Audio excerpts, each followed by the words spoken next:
Well, hello, welcome again to our reading of Euripides, and we're just reading some selections out of Euripides, and we've been reading some of the Alkestis, and we got up to line 371 last time, so we'll take it up from there. So the at this stage Alkestis is dying, and Admetos is engaging now in a dialogue with her in this death scene, which is quite poignant and quite sad, really. So Alkestis begins, O Paides autoide tad es accusati, patros legontos me gemen alen poti gunai ke humon med atimasen eme.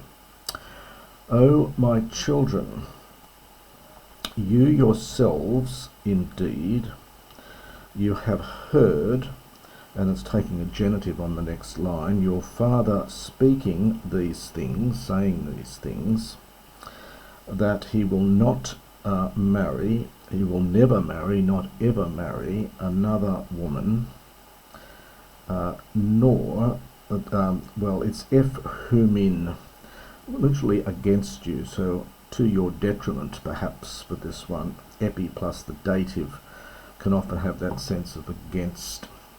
So, to your detriment, one way of possibly translating this. Nor atimasen eme, nor dishonour me. Now, of course, in the earlier section, Alkestis has insisted to her husband that he not marry anyone else, that there be no stepmother, and Admetos has spoken at length saying that he would never do this. This is of course important in the plot of the play. Admetos says, Kai nun gefemi, kai telute sotari. Now the get here is affirmative. It's sort of, it's I have indeed now said this. So I am saying this now, in fact. So it's almost, yes, I now agree. I now say this, and I will complete these things. So I'll bring these things to completion. Epitois dipaidas keros ex emes dehu. Now again, this use of epi plus the dative in the sense of, and in addition to these things. One of the many meanings of epi. Epi is a very difficult preposition. It's got pages of different meanings in the dictionary, but epi plus the dative here in the sense of in addition to.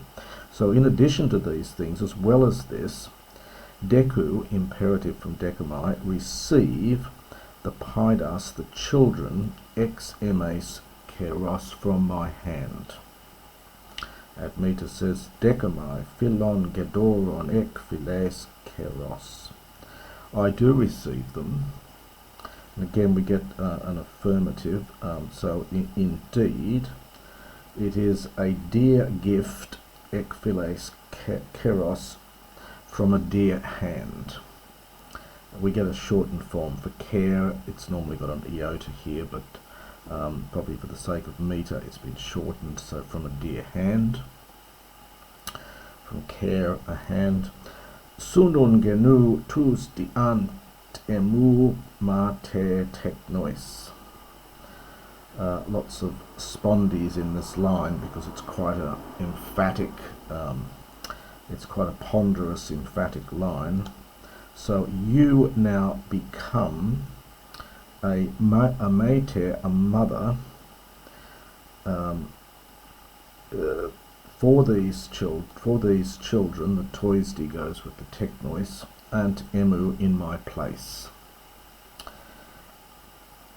Pole me ananke su gapestere menois.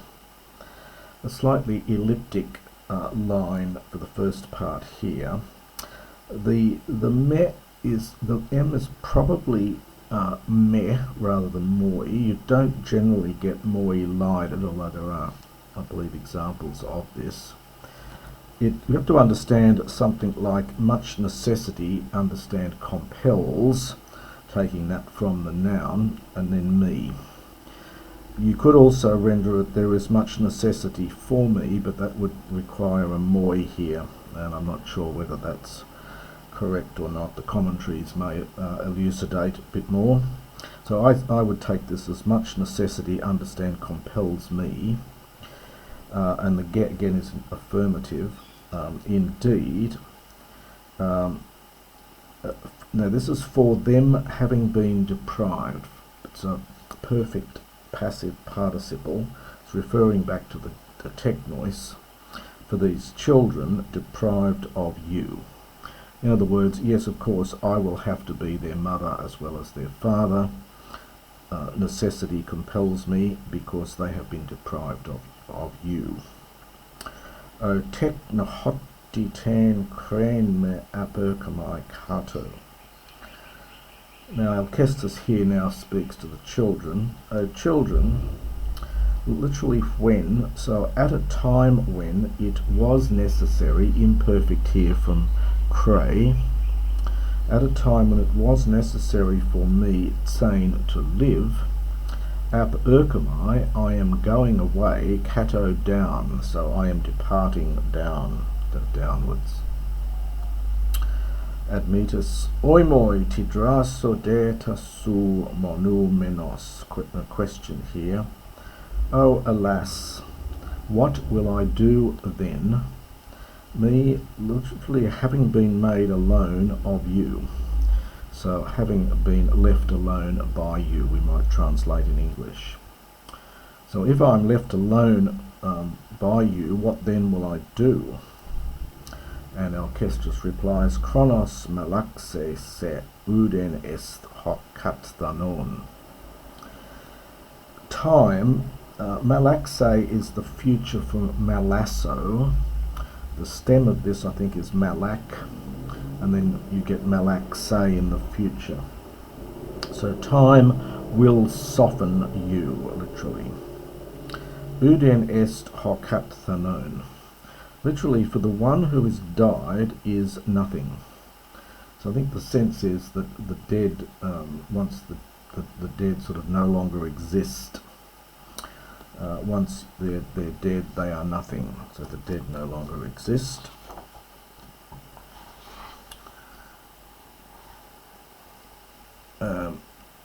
Admetos continues, agu me sun soi prostion agu kato.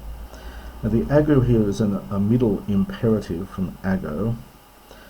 So lead me along with you by the gods, lead me down, kato. Alkestis replies, aku min hemes hoi prothnesgon tes sethen.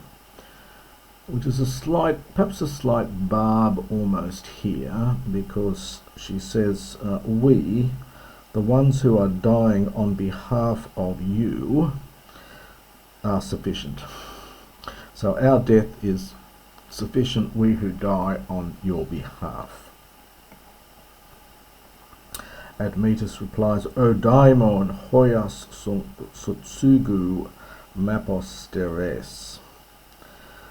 Daimon is always a difficult word to translate, and it depends on what part of Greek you're reading. Daimon is one's fate. It's the thing that attends you in your life. So it's perhaps here, oh my daimon, oh my fate. Aposteres is from aposterio, so I think this is just present here. So you are depriving me of such a yoke fellow, someone who is yoked together with you. So perhaps partner here. So you are depriving, so such a partner you are depriving me of. Kai men skotenon oma mu barunatai. And indeed my dark eye, barunatai, is becoming heavy. So she's swooning here at this point. Apollomen ar emede lepses gunai. Get the vocative here, gunai. So my wife, so if indeed you will leave me, future from Lepo, Apollomain, I perished then. So I perished then, if you will leave me. We get a funny mixture of tenses here with the future, and then we get an aorist here. So perhaps I am lost might be better for this one here. I am then lost if indeed you will leave me, O wife. Hos uketusan uden an legois eme. Now, one of these funny expressions that's very Greek, but you need to paraphrase a little bit in English. It is literally, you would speak of me as no longer being nothing. So, the words, you may as well speak of me as though I were nothing, as though I were no longer anything.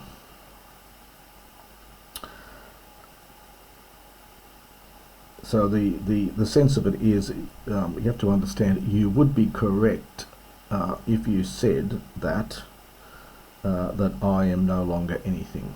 So we'd simply paraphrase it, you may as well speak of me as no longer anything. Orthu prosopon me lepes paidas sethem. Orthu is a imperative middle, and so it's literally straighten up your face. So it's really something like lift up your head, perhaps here. Make straight your face, lift up your head, do not leave. You get may plus subjunctive, paidas sethen, your children. We've had this sethen before for su. So do not abandon your children. Udeth hekusage alkairati o tekna. Not then, in fact, willingly, hekusa, so I'm not doing it willingly, Allah, but kairete, literally rejoice, but it often has that sense of farewell. So, but farewell, O children. Blepson prosautus, blepson, look at them, says Admetos. We get a broken line here. We get several broken lines, 2 broken lines, which again emphasizes the emotional intensity here, where we go from single stigomuthia to these broken lines. This one's broken in 3 bits. Uden aim eti, I am no longer anything. Tidras prolepsas, prolepes. What are you doing? Are you abandoning us? Kaire, farewell. Apollomen talas, I am wretched me, I am lost. And the section ends here with the chorus having the last line. And the chorus says, Bebe ken uketestin admetu gune. This is the perfect from bino, she is gone. Often used in a sense of dead. That's fairly common usage of bino in certain contexts. So she is dead. The wife of Admetos is no longer. Now at this stage we get a little monody, which is spoken by the sun, probably it's Pais, but probably the sun, and Admetos. And we'll just do the first section of this, and we'll continue it in the next recording. So the Pais, and the meter changes here. This is very emotional, it's very dramatic. We get a change of meter, and also we get this pseudo-Doric forms. So for example, Bebaken is just a Doric form of Bebaken. It's not true Doric. If it was all in true Doric, the audience probably wouldn't understand it very well, but you get these Doric forms for historical reasons. We get also, for example, here Halio for Halio for the sun, so just watch out for the etas becoming alphas, and we also get other forms such as Ammon for Ammon and so on. So iomoi tukas maya de kato bebeken uketestin o pater huf halio. Alas, poor me. Iomoi tuka, alas my fortune, alas my fate. Maya, another very endearing word for mother. So my mother indeed, bebaken for bebaken, has gone below. Uk etestin, she is no more, O father, huf halio, under the sun. So perhaps she's no longer in the light of the sun, but literally under the sun. Prolipus adamon, bion orphanissitlamon. Having deserted having deserted me, the poor woman, Tlamo, having the poor woman literally has made orphan my life. So we would say she has left me to live my life as an orphan, to paraphrase it a little bit. Literally, she has orphaned me in respect of my life. Idega ide blepharon kai paratonus keras, hubakusin nakusin o mate antiasdo. We get this repetition. Euripides does this quite a bit, where he repeats words, again for part of the emotional strain of the language. He gets criticised for this by Aristophanes. Ide kai ide, for behold, behold my blepharon, literally my eyelid. So the boy is in tears. So look at my eye, we might say, my eyes, singular for plural, and paratonus keras. The ton here is connected with tano, to stretch, so my outstretched hands. So look at my, understand, weeping eyes and outstretched hands. Hupakuson akuson. Again, we get a repetition here for emphasis and also for emotion. Hear, O mother. Antiasdo, I beseech you, I implore you. Antiasdo can also mean to meet with someone, but it has this other meaning of to implore. So I implore you. Ego sego mater, kalu my hot sos poti soisi pitnon stoma siniosos. So I, O mother, I call upon you.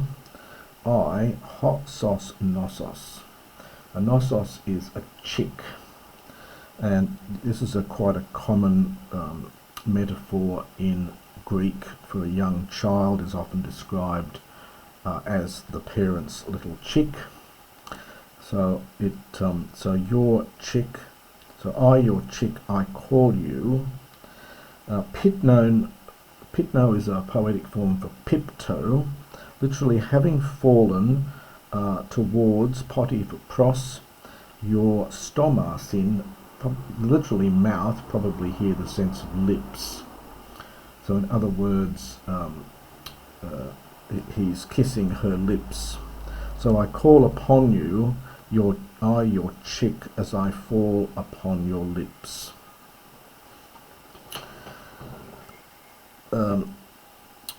Admetos now responds, ten duclus in ud horos in hos diego kai spo berea sum fera peplegmatha. Now again, there's no main verb in this little section here, so we've got to supply. You understand, you are speaking to her who is neither hearing nor seeing. So we just simply say she neither sees nor hears, so neither hears nor sees. Hosti, so with the result that I, and spho is a dual nominative, the two of you, so that I and the two, because there are two children, so that I and the two of you, we all are struck from plaso, this is the perfect passive here, first person plural, so that we are all struck down by this harsh disaster sum fora. And that's the end of the strophe of this section, and I'll pick up the antistrophe and continue on in the next recording.